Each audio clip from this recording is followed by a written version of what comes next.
వివాహాలు, మూడేసి వివాహాలు, నాలుగేసి వివాహాలు ఈ మధ్యకాలంలో కామన్ అయిపోయింది. రెండేసి పెళ్ళిళ్ళు అట్లా. అసలు ఇవన్నీ ఎందువల్ల జరుగుతున్నాయి కారణం అంటే మనకి గ్రహాలు ఇబ్బందులు ఇవన్నీ ఎందుకు వస్తున్నాయంటే కొన్ని గ్రహాల కాంబినేషన్స్ వల్ల, కొన్ని దోషాల వల్ల. ఇప్పుడు కుజ దోషాలు, అట్లనే మంగళ దోషాలు అని మనం తమిళనాడులో చెప్పుకుంటూ ఉంటాం.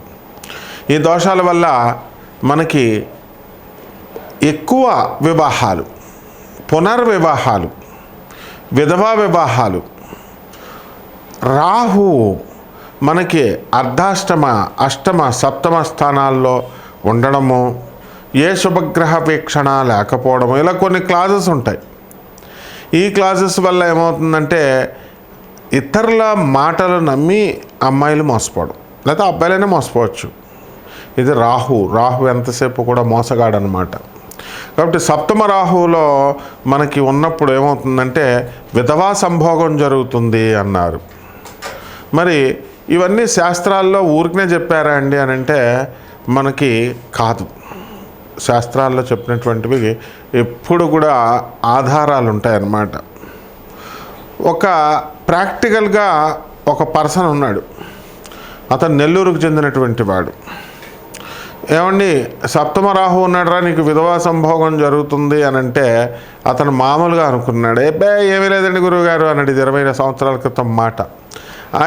శాస్త్రం అబద్ధం చెప్పదంటే 2 రోజులు పోయిన తర్వాత అప్పుడు కరెక్టే గురుగారు, మా ఇంటికి ఒక పని మనిషి వచ్చేది, నేను పైన ఒక దీంట్లో ఉంటున్నాను, పైన గెస్ట్ రూమ్ లాగా అక్కడ వచ్చేదన్నమాట. అవుట్ హౌస్లో ఉంటున్నాను అని ఏదో చెప్పుకొచ్చాడు. పెంట్ హౌస్లో ఉంటున్నాను అని చెప్పుకొచ్చాడు. సో మరి శాస్త్రం తప్పు చెప్పలేదు కదా. అలాగే పాపం ఏదో వివాహం చేస్తారు. వివాహానికి చేసిన తర్వాత అత్యంత ఆడంబరంగా, అత్యంత ఖర్చుతో కూడుకుని పెళ్లి చేస్తారు. పెళ్లి చేసిన తర్వాత ఆ వివాహాలు నిలబడాలి కదా. వాడు మోసగాడైతే ఈగో. అందరూ ఈ మధ్యకాలంలో ఏంటంటే వివాహాలు ఎందుకు చెడిపోయినాయి అంటే ఈగో వాళ్ళే చెడిపోయినాయి అంటున్నారు. ఈగో వాళ్ళు ఎప్పుడూ చెడిపోవండి, మోసపూరిత లక్షణాల వల్ల చేరిపోతాయి. హిపోక్రటిజం మెయిన్గా హిపోక్రైట్స్ అయితేనే మనసులో ఒకటి పైకి ఒకటి ఉన్నటువంటి వాళ్ళ వల్ల చెడిపోతాయి. ఈ పాపం ఈ అమ్మాయి అబ్బాయి ప్రేమించుకునేటప్పుడు ఓపెన్గా ఉన్నారా లేదా చూడాలా. సైలెంట్గా నల్లులుగా ఉంటారు చాలామంది, వేసేస్తారు దెబ్బ. సైలెంట్ కిల్లర్స్ అనమాట. ఎప్పుడు బడబడ మాట్లాడే వాళ్ళు ఉంటారు. వాళ్ళు పాపం వాళ్ళు ఏ దెబ్బ వేయరు, వాళ్ళు ప్రేమాలు సక్సెస్ అవుతాయి. కాబట్టి ఈ యొక్క మంగళ దోషాలు, ఈ యొక్క రాహు దోషాలు, మళ్ళీ కొత్తగా కాలసర్ప దోషాలు వచ్చినాయి. ఈ కాలసర్ప దోషాల గురించి కొన్ని 100 వీడియోస్ మనం వింటున్నాం. రాహుకేతువుల మధ్యన మొత్తము ఈ గ్రహాలన్నీ, శుభగ్రహాలన్నీ పడిపోవడంతో కాలసర్ప దోషం ఏర్పడుతుంది. దీనివల్ల అన్ని ఏరియాల్లో కూడా, అన్ని ఫీల్డ్స్లో కూడా మోసపోవడము, అలాగే వైవాహిక జీవితంలో భార్యాభర్తల మధ్య గొడవలు, విరోధాలు జరగడము, మధ్యలో 3వ వ్యక్తి దూరిపోవడము. అతను ఎవరో కాదు, మళ్ళీ హస్బెండ్ ఫ్రెండో లేకపోతే వైఫ్ ఫ్రెండో అయి ఉంటారనమాట. మరి వాళ్ళే, ఎక్కడ దూరం వాళ్ళు ఎవరు రారండి. వీళ్ళకెళ్ళి వీళ్ళ స్టోరీలు అన్నీ చెప్పుకుంటారు, వాడే లైన్ వేస్తాడు మొత్తానికి. ఈ విధంగా ఇవన్నీ కూడా మనం చూస్తూ ఉన్నాం. వినడానికి కొంచెం బెటర్గా ఉన్న ఇవన్నీ బెటర్ ఎక్స్పీరియన్సెస్ అందరికీ కూడా. మరి పునర్వివాహాలకు చాలామందికి పాపం మరణాలు సంభవిస్తున్నాయి. సంభవించినప్పుడు ఈ మరణాల వల్ల మరి విధవకి నువ్వు విధవైపోయావు కాబట్టి నువ్వు ఉండిపో, అలాగ మరి మ్యారేజ్ చేసుకోకూడదు అని ఇదివరకు ఉండేవి ఆంక్షలు. అవన్నీ కూడా ఇప్పుడు మారిపోయినాయి. చాలామంది మంచి అత్తగారులు, మాంగారులు కూడా ఉన్నారు. తమ కొడుకు చచ్చిపోతే మా కోడల్ని కూతురుగా చూసుకొని మళ్ళీ వివాహం అనేటటువంటి దాన్ని మళ్ళీ వాళ్ళు చేస్తున్నారు. ఈ విధంగా మొదటిసారి భర్త చనిపోయాడండి, లేదా భార్య చనిపోయింది, 2వ పెళ్లి చేస్తారు. 2వ పెళ్లి చేసినప్పుడు మళ్ళీ చనిపోయాడు, లేకపోతే ఏదో డైవర్స్లు వచ్చి విడిపోయారు. 3వ పెళ్లి చేయాలి. 3వ పెళ్లి డైరెక్ట్ చేయరండి. అరటి చెట్టుని చేసి అరటి చెట్టుని కొట్టేసి ఆ తర్వాత ఆ వివాహాన్ని చేస్తారు. ఇలా పునర్వివాహాలు ఇవన్నీ కూడా మనం ఈ దోషాల వల్ల జరుగుతూ ఉంటాయి. ఏమండి మరి వీటికి ఏమిటండి అంటే సర్పదోష నివారణం కోసం సర్ప ప్రతిష్టలు చేయిస్తూ ఉంటారు. మరి బ్యాంకులో పనిచేసేటటువంటి ఒక అమ్మాయి నా శిష్యురాలు ఉండేది. ఏమండి నాకు ఉన్నటువంటి దోషాలకి పంతులు గారిని అడిగాను, పూనకాలంలో ఆవిడని అడిగాను, అందరూ కూడా సర్పదోషాలు ఉన్నాయన్నారు. ఆ సర్పదోషాలు మనం చేయించుకున్నాం. సర్పదోషాలు చేయించుకుంటే మనకి ఏమైందండి, సర్పదోషాలకి మరి నాకేం పని అవ్వలేదు, 3.5 లక్షలు అప్పు అయిందండి అన్నారు. ఇలా ఈ సర్పదోషాలు, ఈ సుబ్రహ్మణ్యేశ్వర స్వామి వారి యొక్క ఆరాధనలు, అర్చనలు, వీటిలన్నిటి వల్ల మనకి ఈ యొక్క పునర్వివాహాలు అనేటటువంటిది, మారు వివాహాలు, ఎక్కువ వివాహాలు, ఇలాంటివన్నీ కూడా కొంతవరకు కంట్రోల్ అవుతాయి అన్నమాట. అంటే వీటిలన్నిటికీ కారణం సుబ్రహ్మణ్యేశ్వర స్వాముల వారు. కాబట్టి మనము ఈ యొక్క వైవాహిక జీవితాల్లో వచ్చేటటువంటి సమస్యల్ని మనం ఈ గోచార రీత్యా వచ్చేటటువంటివన్నీ కూడా మనం చెప్పుకుంటున్నాం. ఇవి కామన్ ప్లాట్ఫారం మీద జరిగేటటువంటివి. మరి ఇవి అలా కాకుండా వ్యక్తిగత జాతకాలను అనుసరించి మనము మీ పర్సనల్ డేట్ ఆఫ్ బర్త్ని, ప్లేస్ ఆఫ్ బర్త్ని, టైమ్ ఆఫ్ బర్త్ని మనకి ఇచ్చినప్పుడు మనం ఆ వ్యక్తిగత జాతకాలను మనం పరిశీలించి మనము ఇవన్నీ కూడా నాన్ కమర్షియల్ బేసిస్తో మనము జాతకాలు చెప్పడం అనేటటువంటిది జరుగుతుంది. కాబట్టి మనందరము ఏం చేయాలండి అని అంటే, మనము ఎవరికైతే ఈ యొక్క సందేహాలు ఉన్నాయో, వ్యక్తిగత జాతకాలు బాగు చేసుకోవడం కోసం, అటువంటి వాళ్ళు మరి మన ఫోన్ నెంబర్కి, మన అమెరికా నెంబర్కి కాల్ చేయండి, లేకపోతే నా ఇండియా నెంబర్కి నాకు కాల్ చేయండి, లేకపోతే వాట్సాప్లు చేయండి. నాన్ కమర్షియల్ బేసిస్తో మేము చెప్పడం జరుగుతుంది. అంతేగాని ఊరికనే ఫోన్లు చేసినా కూడా వేస్టే. వాట్సాప్లో పెడితే గొడవ ఉండదు, ఆ తర్వాత మేము ఫాలోఅప్ చేస్తాం.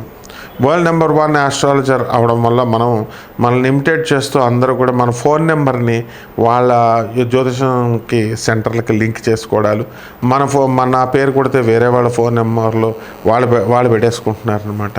ఇలా వాళ్ళు వేరే జ్యోతిషం సెంటర్లు వచ్చేలాగా పెట్టుకోవడం, ఇలాంటివి ఏవో చేస్తున్నారు. కాబట్టి ఇది కార్పొరేట్ ఆఫీస్ మనది USA. నాసా టెక్నాలజీని ఉపయోగించి, మోడర్న్ సైన్స్ను ఉపయోగించి, నాసా రిపోర్ట్స్తో మనం పరిశీలించి, అలాగే GPS ట్రాకింగ్ సిస్టమ్ను ఉపయోగించి, అలాగే లైఫ్ లైన్ టైం ఫ్యాక్టర్ని ఉపయోగించి మనం మోడర్న్ సైన్స్ని, అత్యాధునికమైనటువంటి మోడర్న్ సైన్స్ని మనం అతి ప్రాచీనమైనటువంటి ఈ యొక్క ఋషులు ఇచ్చినటువంటి జ్యోతిష శాస్త్రానికి మిళితం చేస్తూ జ్యోతిష విశ్లేషణ అనేటటువంటిది చేయడం జరుగుతుంది. కాబట్టి వీటిల్లో మనం నెంబర్స్ ఎందుకు డిస్ప్లే చేస్తామండి? ఇవన్నీ కూడా నెంబర్స్, ఎవరైనా జీవితాలు పాడైపోతే వాళ్ళ జీవితాలు వాళ్ళు బాగు చేసుకోవడం కోసం మనకి కాల్ చేయమని, అపాయింట్మెంట్ తీసుకోమని, అది కూడా నాన్ కమర్షియల్ బేసిస్తో మనం చెప్తున్నాం. కాబట్టి అంతేగాని చాలామంది మనకే సలహాలు ఇవ్వాలని చెప్పి ఎవరు కూడా ఫోన్లో మనము అన్నెసరిగా టైం వేస్ట్లు నాకు చేయకూడదు. ఎవడైనా సరే రాత్రి 10:53 దాటిన తర్వాత చేసి నాకు లెక్చర్లు ఇస్తున్నాడు. తోలు తీసేస్తాను, యూజ్లెస్ ఫెలో. నువ్వు ఏదో మిగతా పంతుల దగ్గర చెప్పినట్టుగా నాకు కనుక ఎవడైనా సరే కాల్ చేసి నాకు సలహాలు ఇవ్వాలని చెప్పినా, నాకు ఎవడైనా ఏంటి మీరు నాకు చెప్పేదేంట్రా? నేను ఒక ప్రొఫెసర్ని, అధర్వణ మీద పండితుడిని, చిన్నప్పటి నుంచి గురువుల దగ్గర పెరిగినటువంటి వాడిని, ఒక శాస్త్రాధ్యయనం చేసినటువంటి వాడిని. శాస్త్రాలు మా గురువులు వీడియో రిలీజ్ చేస్తే మా గురువులు ఏమనుకుంటారని భయపడుతున్నాను కాబట్టి లేకపోతే తాట తీస్తా. How dare you bloody fools, phone చేసి మాకు చెప్తారు మీరు కథలు.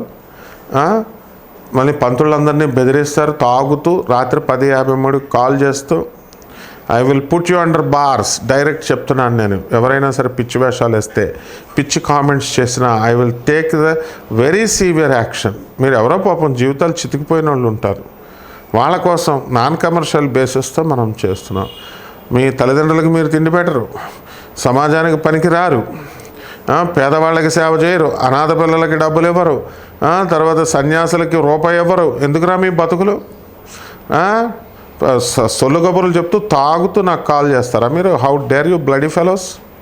కాబట్టి మిగతా 12 రాశుల వారికి కూడా వీటి ఎఫెక్ట్ ఎలా ఉంటుంది, ఈ కుజదోషాలు, ఈ సర్పదోషాలు, ఈ పునర్వివాహాలు, ఈ యొక్క 3-4 వివాహాలు, అసలు పెళ్ళిళ్ళు కాకపోవడాలు, కొంతమందికి అసలు పెళ్లి కాని ప్రసాదంలాగే మిగిలిపోతారు. ఇవన్నీ ఎందుకు? ఇవన్నీ కూడా చూద్దాం. నా బేబీ పోయిందని చాలామంది బాధపడుతూ ఉంటారు. అబార్షన్స్, ఆడపిల్ల పెళ్ళిళ్ళు చేసుకున్న వాళ్ళు అత్తగారులు చేయించేస్తున్నారు. మగపిల్లడు పుట్టలేదని అత్తగారులు ఆడపిల్లలు పుట్టారని చేయించేస్తే తప్పు కదమ్మా. అసలు డాక్టర్లు ఒక పక్క గవర్నమెంట్ భయపెడుతున్నారే మిమ్మల్ని లోన్ వేసేస్తామని, లింగ నిర్ధారణ టెస్ట్ చేయకూడదని. కాబట్టి ఇవన్నీ అలాంటివి ఏం చేస్తే మహాపాపాలు వస్తాయి. ఎలాగ ఈ 12 రాశుల వారికి విడివిడిగా ఏ రాశి వారికి ఎలా ఉందో మనం చెప్పుకుందాం. ధనుస్సు రాశి. ఈ ధనుస్సు రాశి వారికి అందరికీ కూడా అర్ధాష్టమ శనిగ్రహ ప్రభావం జరుగుతుంది. కాబట్టి ఈ యొక్క శని యొక్క ప్రభావం వలన ఏమవుతుందండి అంటే మనకి అన్ని పనులు ఆలస్యంగా అవడం, తర్వాత నిదానంగా అవడం, ఇలాంటివన్నీ కూడా జరుగుతాయి అన్నమాట. ఈ ధనుసు రాశి వారందరికీ కూడా ప్రేమ వివాహాలలో నిష్ణాతులు వీళ్ళు.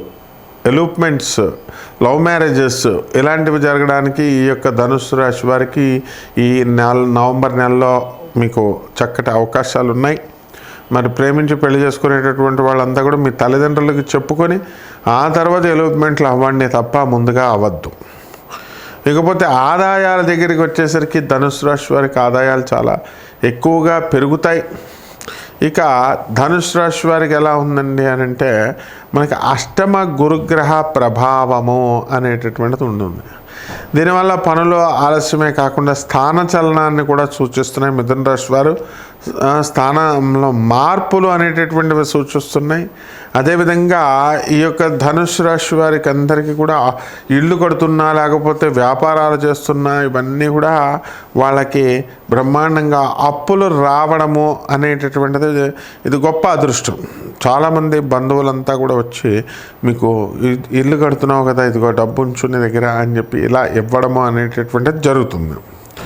ఇకపోతే ఈ ధనుసు రాశి వారికి కాస్త అనారోగ్య సమస్యలు ఉన్నాయి. మరి ఆ అనారోగ్య సమస్యలన్నీ కూడా హాస్పిటల్స్కి వెళ్ళి చూపించుకోవాలా. అదే శ్రద్ధ అనేటటువంటిది చాలా అవసరం. మనకు ఫ్రీగా పాసులు అన్నీ ఉన్నప్పటికీ కూడా మనం దాన్ని వినియోగించుకోకపోవడం వల్ల మనకే లాసు అనేటటువంటి విషయాన్ని మీరు గుర్తుపెట్టుకోవాలి. అదేవిధంగా ఈ యొక్క ధనుసు రాశి వాళ్ళ కోల్డ్ స్టోరేజ్ బిజినెస్లు, ఆ తర్వాత ఈ యొక్క రకరకాల ఈ వ్యాపారం ఒకటి ఉండదు. ధనుసు రాశి వారికి శనివారం నాడు మనకి ఈ యొక్క కొన్ని శాంతులు చేసుకోవాల్సినటువంటి అవసరం ఉంది. ఈ యొక్క ధనుసు రాశి వారికి మనము ఏం చేయాలండి? అర్ధాష్టమ శని కాబట్టి శని జపం చేసుకోవాలి, శని స్తోత్రాలు చదువుకోవాలి. శనికి కిలోంపావు నల్ల నువ్వుల్ని, నల్లని వస్త్రాన్ని పేద బ్రాహ్మణులకి శనివారం నడిపితే 8 గంటలకి దానం చేసుకోవాలా. దశ మహావిద్యల్లో ఒకటైనటువంటి మహాకాళి అమ్మవారి యొక్క హోమాన్ని మీ ఇళ్లలో జరిపించుకోవాలా. అలాగే ఆంజనేయ స్వామి వారు మరి ఈ యొక్క ఆరాధన కూడా చాలా అవసరం మీకు. కాబట్టి ఈ యొక్క రాశి వారు అందరికీ కూడా ఆంజనేయ స్వామి ఆరాధన చేసుకోవడము, ఆంజనేయ స్వామిని పూజ చేసుకోవడము, వీటి ద్వారా మనము ఈ ఎఫెక్ట్స్ అన్నింటిని కూడా దాటి మనం వచ్చేయచ్చు. ఇకపోతే దశ మహావిద్యల్లో ఒకటైనటువంటి తారా అమ్మవారి యొక్క హోమాన్ని మీ ఇళ్లలో జరిపించుకోవడం ద్వారా అద్భుతమైనటువంటి పరిహారాలు మీకు లభిస్తాయి, మనశ్శాంతి లభిస్తుంది. శుభమస్తు.